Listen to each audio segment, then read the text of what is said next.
Welcome to the Zaleski Sports Show NFL Ups and Downs edition. I'm your host, Jason Zaleski. Joining me as always, the two guys down in Indiana, Jamie Zaleski and Doug Zaleski. Doug, how are things shaking tonight? Pretty good tonight. Pretty good deal. Pretty good deal. Yeah? All right. Jamie down the road in Fishers. The weather any different there? It's a little chilly. Other than that, it's there's no snow on the ground, so that's nice. Yeah, excellent. All right. Well, we'll see if we can make it rain up in here, or maybe even make it snow. I've got a better chance of that up in Wisconsin than you do. Matter of fact, I can go on the front lawn right now and just pick up a scoop and bring it in here. So, all right. Well, welcome to the NFL Ups and Downs, a show where we each get to talk about our NFL up or something that we think is good or fun in the NFL, and then our NFL down or something we think that needs improvement or just downright pitiful. And we get to have a little fun with that, and then we talk about each other's and go around the horn in that fashion. So, with all that being said, we think Doug down there is warmed up enough in Muncie to go first. So, Doug, your NFL up.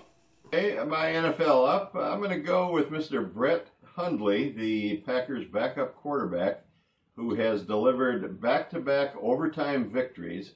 Yesterday, the Pack trailed the winless Cleveland Browns 21-7 in the fourth quarter. It wasn't looking too good for a while, but Mr. Brett Hundley proved himself to be a pretty good performer in a crucial situation. Through three quarters, he had a 99.2 quarterback rating in the fourth period when the Packers tied the score, and in the overtime period, he had a rating of 127.7, so pretty impressive. He completed 35 of 46 passes, 265 yards, 3 touchdowns, no picks, and he has a 3-5 record in his 8 games since Mr. Aaron Rodgers departed. Looks like Rodgers might be coming back this week. So all in all, Packers at 7-6. Brett Hundley, you've done the job. No mention of a QBR in that stat breakdown. Your NFL... No QBR. That's an ESPN made-up thing. I don't recognize it. Your NFL down. I'm sure Jamie won't address this, so I'll address it for him. The Tennessee Titans quarterback, a fellow by the name of Marcus Mariota. Roger Goodell pronounced his name Mariotto at the NFL draft. He didn't know who he was. NFL fans, I don't think, still know who he is. Jamie believes he's a top 5 quarterback in the NFL, a real franchise quarterback. I would say he ranks in the bottom 12 or 14 quarterbacks in the NFL. Yesterday, big game on the road at the Arizona Cardinals, a team out of the playoff hunt. Mr. Mariotto, whatever it is, delivered 7 points to the Titans offense. 16 for 31, 2 interceptions, a 39.6 passer rating. Even Mariota after the game said, quote, "I've been hurting my team. The offense has been bad, and it's 1994-esque. Marcus Mariota, you just aren't up to snuff." Wow. Scorched earth for sure. The Packers winning were in second place for my NFL down, actually. So with all that being said, I'm going to have nothing because I know Jamie's got a lot. Jamie, go. Yeah, I don't really know how much time we have to cover all of this, but so first I would say Marcus Mariota is having a less than stellar year for sure.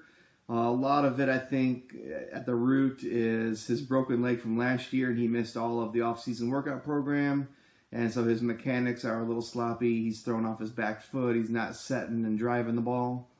So that's definitely an issue. Wide receivers. What's the deal? I thought he was elite. Wide receivers aren't running the right routes, and so yesterday the first interception was on Rashard Matthews. Now, Mariota at the podium is always going to say that it's his fault and he has to do better. Yesterday specifically, he was playing with a hurt knee throughout the game. So, yes, I do think he's a top 5 quarterback. He's not showing it right now, and we may have to wait till next year to see it. I also believe the coaching staff is hurting him. I'm a strong believer that you have to have a quarterback and a head coach to win in this league. And I don't think Mike Mularkey's that guy. I don't think Terry Robisky's that guy. And I don't think Jason Michaels is that guy. to help him, maximize his potential. I got a question. If he's a top 5 quarterback, who are the 4 guys ahead of him? I mean, if you're looking at just this year, he's not top 5. I think he's top 5. You're finding a top 5 quarterback. So yeah. Who are the 4 guys better than he is? Tom Brady, Carson Wentz. After that, it's a toss-up. I don't know. So he might be 3rd best. We'll let Jamie comment in the video down below on his new and improved top 5 for 2017. He can give us his last 3-year top 5. We'll let him off on that. Quick though, Derek Carr last year, everybody's talking about MVP candidate. He broke his leg also, same week Mariota did. He missed off-season program. He's not having a great year. Now, obviously, Derek Carr isn't getting killed in the media like Mariota is, and I understand you two are killing Mariota because I'm a Titans fan, so I get all of it. But he is the real deal, and it will be proven. All right. All right, he's the real. I tell you what, he is the best Hawaiian quarterback in the NFL. It's just what I was going to say. He's number 1 on my list for Hawaiians, and we'll take that for now. Jamie mentioned there's always next year, and maybe for a lot of these teams there will have to be next year for 31 of them for sure. Remember, aloha means hello and goodbye. So, goodbye.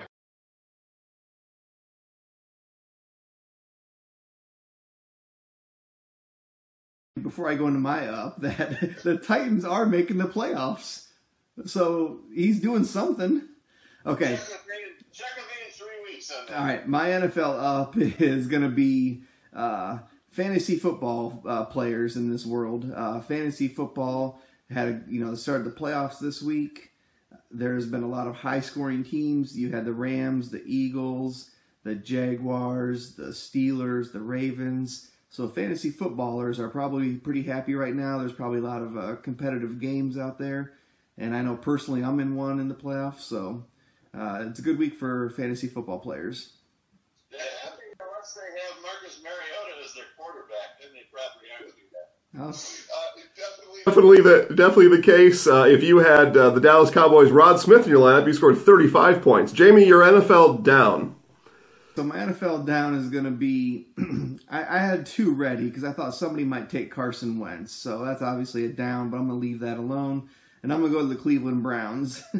You're up 21-7. You've only won 2 games under Hugh Jackson, both of them on Christmas Eve. You've got the game in the hand, and it goes to overtime. And even then, you get the ball to start overtime, and you still find a way to lose. It's pitiful. The whole organization is just top to bottom, different ownership, different front office, different coaches, different quarterbacks, different defense. It just must be something in the water in Cleveland. I don't know.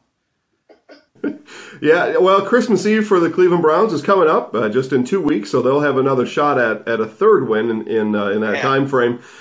Just one quick thought on firing coaches and general managers. The Giants just tried that, and they put Eli Manning, the only constant in that whole formula, back in the lineup. They were beat 30-10. So before you want coaches fired, you may want to check in with the New York Giants. Doug, your thoughts on Jamie's NFL up and down?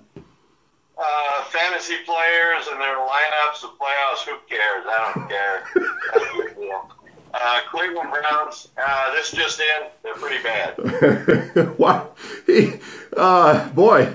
Somebody better help out Mr. Grumpsticks up there in Muncie. All right. Moving on to... I am the godfather of fantasy football in Wisconsin, but big deal.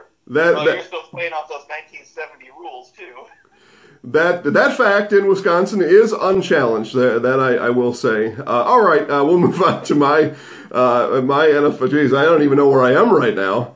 My NFL up is the Jacksonville Jaguars. Not only are they leading in their division in the AFC, but by beating the Seattle Seahawks, they put a complete monkey wrench into the NFC playoffs. That combined with Jamie's Carson Wentz and some other goings-on in the NFC, the Vikings losing.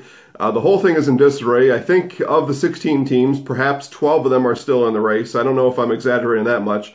And it just makes for exciting football. So thanks to the Jaguars for beating the Seahawks, and good luck as they and the Titans fight out for the top spot in the AFC South. My NFL down is the Seattle Seahawks organization. Not only are they the only clowns in the NFL still kneeling during the national anthem, but their belligerence has completely spilled over onto the football field as things just melted down yesterday for those Seahawks in Jacksonville. Michael Bennett, after the whistle, rolled into another player's legs. We had a Jaguar or a Seahawk trying to climb into the stands to fight somebody, I guess. More other players for the Seahawks were dismissed from the game late in the fourth quarter. They're an embarrassment to the NFL. They need to get their act together from top to bottom. Let's see. Jamie, I don't know. Let's go back to you. I think Doug's probably still steamed up about something else. I can't even remember what your NFL up was on the Jaguars. Yeah, I mean, I could sense a little undertone there about a little slight at the Titans. That's okay, though. No. But, the Jaguars are playing good this year, despite Blake Bortles. So good for them, good for their defense. And it'll be a nice showdown Week 17 in Nashville for the division. And as far as your NFL down, I agree. The Seahawks on the field are a mess. I think Pete Carroll is unstructured as a head coach, which is not what you need to be in the NFL. I mean, he's won a Super Bowl, I guess, but other than that, I don't have an issue with some of the other things that they're doing, but on the field, I agree, they are a mess. Pete Carroll has won one Super Bowl, Doug, but he also, I think, intentionally lost one just to spite Marshawn Lynch. What say you? Well, before I get to the Seahawks, okay. You're up with the Jaguars, and you're mentioning all these NFC teams. Mm-hmm. I think what you're saying in a roundabout way is the door in the NFC kind of pried open a little bit for the Green Bay Packers to kind of slide in here at some point. So let's watch out for that. You're down the Seahawks, terrible. Michael Bennett is a total clown. Mm-hmm. There's no respect for a guy like that. If you've listened to Jamie's pal Clay Travis on Fox Sports Radio, he's talked a number of times about what a despicable human being this guy is. Mm-hmm. Last week, the Seahawks nominated Michael Bennett as their Walter Payton Man of the Year candidate. That's unbelievable. Michael Bennett as the Man of the Year candidate. That whole Las Vegas episode with him, that's a joke. Mm-hmm. That's a joke, Pete Carroll. Yeah. The whole organization's a joke, and it's if our newly extended commissioner is going to do anything next on discipline, it's got to come down hard on the Seattle Seahawks. All right, well, we'll end it right there. Very spirited conversation. Let's see here. We got Grouchy 1 and Grouchy 2, I think, down in Indiana today. Jamie, any last shots, any parting shots or last words? Hollow at your boy. Mahalo at your boy. All right. Doug, host of the Doug Zaleski radio show, Monday through Friday. Where can people listen to you on the radio? Hey, just bringing home the bacon here in Middletown, USA with today's episode. You can hear me Monday through Friday, 3 o'clock Eastern Time on WXFN Radio, 102.9 FM, 1340 AM, WXFN.com. You can hear replays of the show on the Doug Zaleski Facebook page, Doug Zaleski Show Facebook page, and on Twitter at Doug Zaleski. All right, good enough. For better or worse, this show is done. It's been a lot of fun. Everybody enjoy watching it. Share it with your friends on Facebook and all over the internet. We will see you next time.